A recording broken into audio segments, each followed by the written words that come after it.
There's a new way where they try to destroy people, not just by indicting them, not just by raiding their homes, but by leaking, I think it should be illegal, from the Department of Justice, rumors that destroy somebody's reputation, that creates this mire of guilt. They tried to do this to the great Matt Gaetz over the last year and a half to try to take him off the playing field and put him on the sidelines. And now prosecutors are recommending no charges against Matt Gaetz after they smeared and slandered his character under some of the most, let's just say, breathtaking allegations of which obviously there is zero evidence whatsoever to support. They try to destroy his career, try to destroy his reputation, try to destroy his name. I'm very proud at Turning Point USA we did not give in to this. He spoke at our events throughout this. He came on our program throughout all of this. And not everyone will be able to say the same, and he joins us right now, hopefully for a victory lap. Congressman Matt Gaetz is here. Matt, welcome back to the program. Thanks for having me, Charlie. The Washington Post report was not a big surprise to me because I know the things I've done and the things I haven't, but it was certainly welcome news. And I think back to when a CNN director was caught by Project Veritas on a recording saying that they knew they were propagandizing my life, but they were purposefully running baseless allegations against me over and over because I'm effective. They admitted it. They admitted that my work in Congress, the tough questions I ask Biden administration officials, the legislation that I support, that's the reason they came for me. And I'm glad to be on the other side of it, working hard for the good folks in my district. Yeah, and so, Matt, just for a second, and I know you have to be careful the way you talk about some of this stuff, and your lawyers, I'm sure, are, prepping you, and I totally respect and appreciate that, and I support it. But can you talk a little bit, because you did make a decision when these leaks happened and the smear campaign continued against, or started against you. You decided to be public, to do events. You decided to not just retreat and resign, but to almost lean in and do things publicly and to continue your work. Can you talk about that calculus you made? I learned it from President Trump. I learned that you don't let the process be the punishment. They tried everything they could to get President Trump off his game with abject lies. Lies that were told by the FBI, that were cycled through a series of authorized leaks to the mainstream media and then aggregated and repeated breathlessly.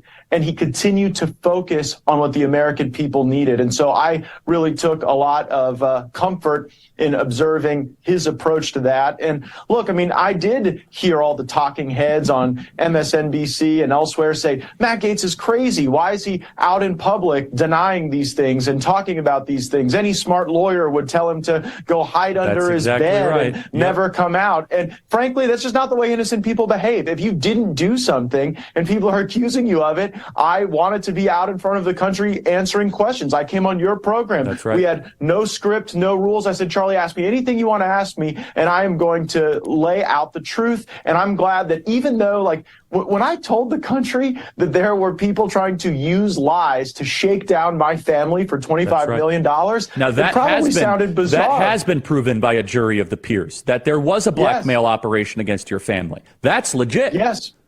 And there is someone who has been sentenced to prison for 5 years for trying to use this web of lies to try to extract money from my family. So each and every day, the things that I said from the beginning were borne out to be true. And a lot of the media smears and rumors have been debunked. I just want to just dwell on this for a second for our audience. So here's some context. Matt Gaetz, in the calendar year 2020, probably did 100 events, 300 cable news hits, very viral on social media, very articulate, drove the media nuts, was able to defend the MAGA agenda, was able to build the base, was able to be a fresh face and a younger kind of voice.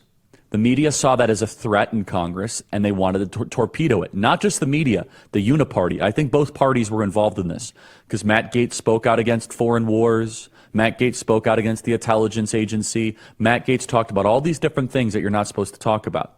So then the Department of Justice needed to do what they do, which is try to take people off the chessboard.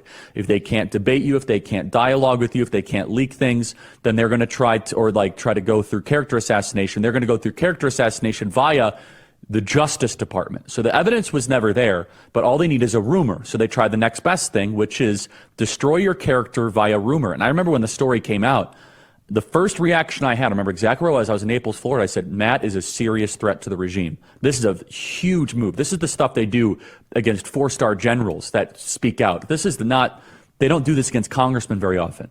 And basically they were alleging the awful things. I don't have to get into the allegations because they're not true. And so then they try to put Matt in a penalty box, and I think the regime was shocked and stunned the way you reacted.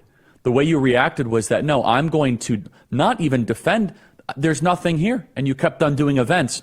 It was purely a tactic. It was a tactical move by the Democrats and by the Uniparty to destroy one of our most articulate voices. And now 18 months later, you have to spend all these money on legal fees. The guy who tried to blackmail your family is going to jail, a legit component to this. Nothing as much of an apology or recourse. Matt, are you going to sue the federal government for what they made you go through here?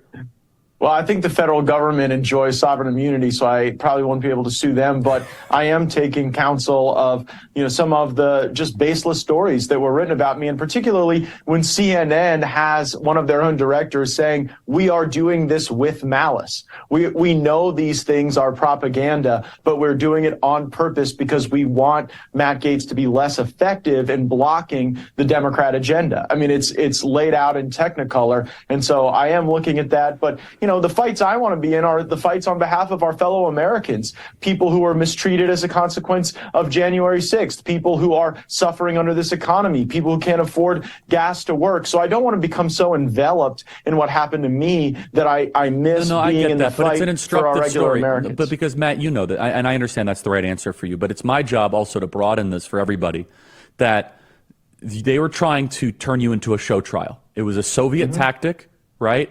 They saw you as a threat. They wanted to put you on public display. They wanted to try to shut your mouth, right? They didn't like how you were snarky on Twitter. They didn't like how you drew big crowds. They didn't like, and I have a whole theory. There was no coincidence the leak happened just weeks after you went to Wyoming and drew 700 people against then Congresswoman Liz Cheney. Remember that? You go out to Wyoming, you draw a big crowd, everyone writes about it. And Politico said, my goodness, he did it. I can't believe it. He drew a big crowd, a Florida congressman in Wyoming. And then just by coincidence, we're supposed to believe that the same Cheney-built deep state leaked something against you. I think that there's cause and effect there. I really do. But anyway, I don't want to dwell on this too much, but I just want to tell our audience that what happened here is outrageous. It could happen to anybody. Matt Gaetz not just survived, but he's stronger than ever. Now, my own personal opinion is if you saw Matt Gaetz freed up before to say what he wants, I mean, now it's going to be scorched earth, right? So speaking of which, Matt, you have said that you are afraid the Republican establishment does not want to pursue impeachment proceedings against Biden and his criminals in his cabinet. I saw that, and it caught my eye the other day. Elaborate. A lot of Republicans right now think that we can take the majority and return everything back to their version of normal. Unfortunately, that is managed American decline. I have Republicans fighting against my desire to immediately announce an impeachment inquiry into Mayorkas. I mean, if you're a Republican and you're not for impeaching Mayorkas for what he's done to the border on purpose, then I don't really think that you share the energy and the values of a lot of the people who are actually knocking on the doors and making phone calls and talking to voters with Tyler out in Mesa, Arizona. So I think that we have to have a unified Republican strategy around these investigations and impeachments. And you know what? The establishment is still going to be around. People out in America need to know the establishment hasn't left Washington. A matter of fact, I got a call from the Washington Post the other day, Charlie, and a reporter said, we have sourcing that you, Matt Gaetz, were talking about the need to have Charlie Kirk as the head of the Republican National Committee. And I was not in a position to deny that reporting. And you are the most energetic organizer in our movement. Kind. And I do think we need to think about these institutions like the Republican National Committee as a springboard to the type of energy and enthusiasm that will build out a policy agenda that we could actually execute, rather than just having like endless little like palm card releases of talking points, not really an agenda. Yeah, and just for everyone's clear, I love being a radio host. Okay, let's just be very clear. And I appreciate the campaign led by Matt Gaetz to try to draft me to run the RNC. Boy, that would be fun. Matt, in closing here, what candidates in particular are you spending your time and energy and resources? I think you're going to be fine in your race. It's a comfortably Republican district, but where are you spending your time, energy, and resources? What candidates do you like the best? And then I know you got to run for votes. Let me give you three quick ones. The America First warrior on the West Coast is Joe Kent. He beat Jamie Herrera Butler in a primary, but faces a tough general. So if you can help out Joe Kent in Washington State. Up in the Northeast, Caroline Leavitt is running an inspirational campaign in New Hampshire. And I've got to mention my Florida woman buddy, Anna Paulina Luna, who is going to flip Charlie Crist's seat. And she's got a great connection to Turning Point. I know Turning Point was a springboard graduate, for her. We could say, right? She went through the whole process, had a lot of fun together, did a lot of campus stuff, and now she's going to be a member of Congress, which I think will be our first member of Congress, we could say, from Turning Point to Congress. That'd be kind of fun, right? So, definitely not the last. Just the beginning, and that's why the regime wants to come after both of us. Matt, go vote. Hopefully no on whatever it is, because it's probably garbage being proposed by Nancy Pelosi, so don't put too much thought into it. I think no across the board should be smart, but I don't know what you're voting for. Matt, God bless you. Congratulations. Keep fighting. All right. Thank you, Charlie.